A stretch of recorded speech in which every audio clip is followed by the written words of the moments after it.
There's Democratic Socialist candidate Zohran Mamdani, former New York Governor Andrew Cuomo, who's running as an independent, and Republican candidate Curtis Sliwa.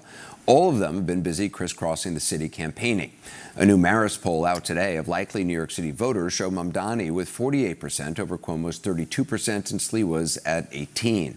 Now, the stakes are high if Mamdani is elected. President Trump has threatened to withhold federal funding for the city and deploy National Guard troops here, as he's done or pledged to do in other Democratic-led cities like Washington, D.C., Chicago, and Portland. For months, the president has often gone after Mamdani. We have a communist who's 33 years old, doesn't know a damn thing. Practically, he's never worked a day in his life. And he sort of caught on, right? And I'm not going to send a lot of money to New York. We're not going to ruin one of our great cities, because we'll make that great. We will clean up the crime in about 30 days. And all of these cities, we want to clean them up. We don't like that opposition. But if somebody's going to be a communist mayor of New York, it's a fluke if he gets in. Well, earlier today, I spoke with the Democratic nominee, New York Assemblyman Zohran Mamdani. Recently, you heard President Trump suggest he's going to withhold federal funding, possibly send in National Guard troops if you're elected. Andrew Cuomo has kind of amplified that. What do you say to New Yorkers who say, is this worth the hassle of losing, perhaps? That's a crazy way to start this interview. That is okay, bro. I thought he didn't take such a Vanderbilt-ass position from the start. I thought he would have been somewhat woke. Nope. He just straight up said, hey, I know the president is doing something unprecedented by trying to change the outcome of a local election in the state of New York. But don't you think there's some validity? Let me advance a cynical pattern. It's understandable that you bring that up, right? But that's not how you're supposed to bring that up. You would probably bring that up by being like, how much has this very obvious electioneering impacted your own personal confidence in the race? Something along those lines. You know what I mean? Not don't you think New Yorkers should be concerned that if you become president of socialism, then the president of capitalism will come and kill New Yorkers? A lot of money in federal funding if you become the mayor. We're already seeing this as a reality with Eric Adams as the mayor, right? The federal administration took $80 million out of city coffers. They suspended $50 million for our city schools. And then they threatened to withhold $18 billion in infrastructure grants. And the most effective way to push back on his threats is to actually name them for what they are and then use every tool at your disposal to take them on. So what do you do if he decides? I mean, we already saw there was an ICE action on Canal Street. They said they were targeting undocumented immigrants who were, selling counterfeit bags, which on Canal Street is kind of, there's a long history of that, obviously. What do you do? I think this is an example of what is unacceptable in this country. I think the first thing that you do is you close the door that Eric Adams opened to the NYPD doing civil immigration enforcement. He said that on national television. The second thing you do... So you would not allow the New York Police Department to engage or to cooperate with ICE or DHS? Not in civil immigration enforcement. Yup. That's in the law, by the way, Anderson. That's the law. That's not just the state law. That's the city law, too. Just because Eric Adams had his literal freedom dangled in front of him to allow this to happen doesn't mean that anyone else who doesn't have those same circumstances is going to continue it. We have sanctuary city laws where we've made very, very clear that for a set of serious crimes, there is coordination with the federal administration. But anything beyond that, I think 172 crimes that are listed, that is something for the NYPD to focus on purely right here in New York City. Leading Republicans are trying to make you, in some ways, the new face of the Democratic Party. I'm sure you heard what Speaker Mike Johnson said. He essentially blamed you, at least indirectly, for the ongoing government shutdown. I just want to play what he said. Do you believe National Democrats are afraid of you, and Schumer has not endorsed you? I believe that National Democrats are holding the line right now to actually call the question on the Trump administration, which ran a presidential campaign on the premise of cheaper groceries and is now using the power that they won to make it even harder to afford those groceries. And to hear someone try and pin this on me when what we've actually seen is that Americans just want their health care, they just want to be able to afford their groceries, their day-to-day lives, it shows how out of touch the Republican Party is. There's a clip. Bro. Even daggers Anderson's throwing his way turned into fucking lobs for an alley-oop, okay? He's just, God damn, he's good. of you that's gone viral from 2023. Just 2 years ago, you were speaking at the Democratic Socialists of America. You talked about the importance of international solidarity, and this is what you said. Oh, God. Oh, God. And I think that for anyone to care about these issues, we have to make them hyperlocal. We have to make clear that when the boot of the NYPD is on your neck, Yeah. Only interviewed him for less than 4 minutes and still managed to shoehorn a question related to Israel. Lol. That interview was edited like Jeffrey Epstein's prison video, blaming the government shutdown on a New York City mayoral candidate. Lol. This interview is so short, it feels like CNN felt obligated to do it. Looks like Anderson Cooper is less interested in Mamdani's answers, more interested in labeling him in a certain way. CNN is promoting the billionaires on Andrew Cuomo's agenda. Mamdani's great. Horrible interview by Cooper. Anderson Cooper APAC is fascinating. Any form of leadership in the U.S. appears to require loyalty to Israel. Nice try, CNN. So you had him on for 30 seconds to try and humiliate him. It's over. And no one cares about this last minute hit job. Props to Mamdani for standing his ground. Absolute trash journalism. God damn. Oh, this is the end of the interview that was uploaded as a short? Okay. it's been laced by the IDF. Right? We have to make, not specifically that example all the time, but just to say that for working class people who have very little time, who have so many stresses, who are under so many pressures, there isn't that much time for symbolism. We have to make it materially connected to their life.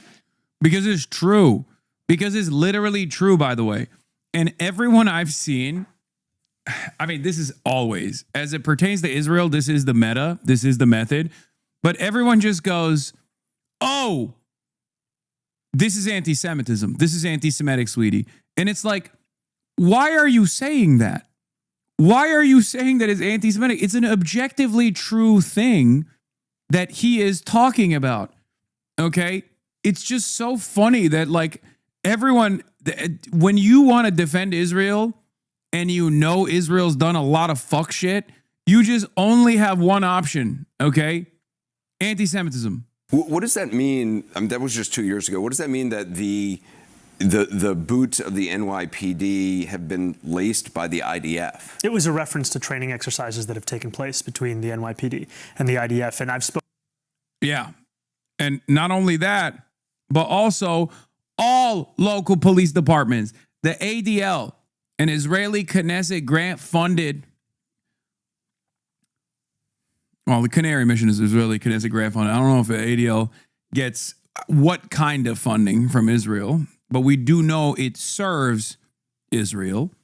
Okay, make no mistake. It is the Apartheid Defense League, has openly promoted that they have brought in a police chief from every single precinct in the United States of America to Israel to get counterterrorism and anti-Semitism, countering anti-Semitism training. Okay? Every single major precinct in this country has had a cop that has gone to Israel to get training. This is in the ADL's own fucking documents. They promote it. They talk about it. They say, look how awesome this is. Go back, go find it. ADL's 2016, promotional material openly says that. I'll take it one step further. Yes, Superman knows a lot about this stuff. Have you not seen the latest Superman movie? Superman is very, very invested in what's going on in Jarampur and Baravia, okay? The Baravian genocide. And just like in the movie, I got a bunch of people typing super shit in the chat. Superman is woke. He's lame. He beats crypto's ass, bro. Superman abuses crypto. Why is nobody talking about super shit beating crypto's ass all the time? Where's crypto? Where's crypto, super shit? Super woke? Get the fuck out of here. More than 1,000 senior U.S. police officers have visited Israel. Here's what they learned from Israel's police force and why it's controversial. spoken So again. do you still believe that the NYPD is basically working in hand in glove with the IDF? No, what I've made very clear is those are training exercises that were a concern to me, and what my focus is on working with the NYPD to actually deliver public safety for New Yorkers across the 5 boroughs. And I've made the decision to retain Police Commissioner Jessica Tisch because of her record in being able to deliver that safety, reducing crime across the 5 boroughs. That's new. Previously you wouldn't say that you wanted to retain her. Dude, Anderson Cooper, what the fuck? Bro, what the fuck is this? Dude, this is so contentious, brother. Or you were saying point blank. I mean, she's helpful. Or she's done a remarkable job, it seems, lowering crime rates. What I've said throughout the course of the campaign, I think since April, was that I would consider it because I think these decisions are very important. They're ones that you have to actually take your time with. I appreciate you being here. Thank you. Real pleasure. Do you have a positive or negative stance with Jessica Tisch? Very negative. Very, very negative. Young. She is the daughter of incredibly wealthy New York financiers. And also super fucking pro-Israel, like unimaginably pro-Israel. And also just bad. She's bad at her job. I don't like her. I don't like her at all. I think that is probably, like, her family has given millions of dollars to the Andrew Cuomo super PAC Fix the City. Her family, yeah, the NYU's Tisch, the Tisch name is such an important fucking name in New York. The NYU School of Arts is named after them.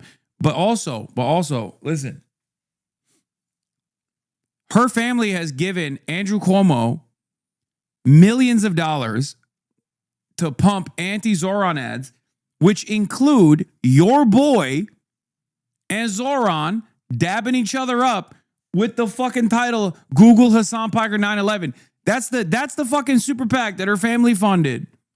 You have not run a government agency or run a city of, I mean, how many, there's what, 300 and something thousand employees in New York? Mm-hmm. What is your argument that this should all be handed over to you, that you know how to do this? Look, I've been a state assembly member representing more than 100,000 people in Northwest Queens. And in that time, I've secured $500 million in debt relief for taxi drivers. I've won the first free buses in New York City history. I stopped a frat gas But power it's not plant. managing all these city agencies. I give you all of this as an example of my track record.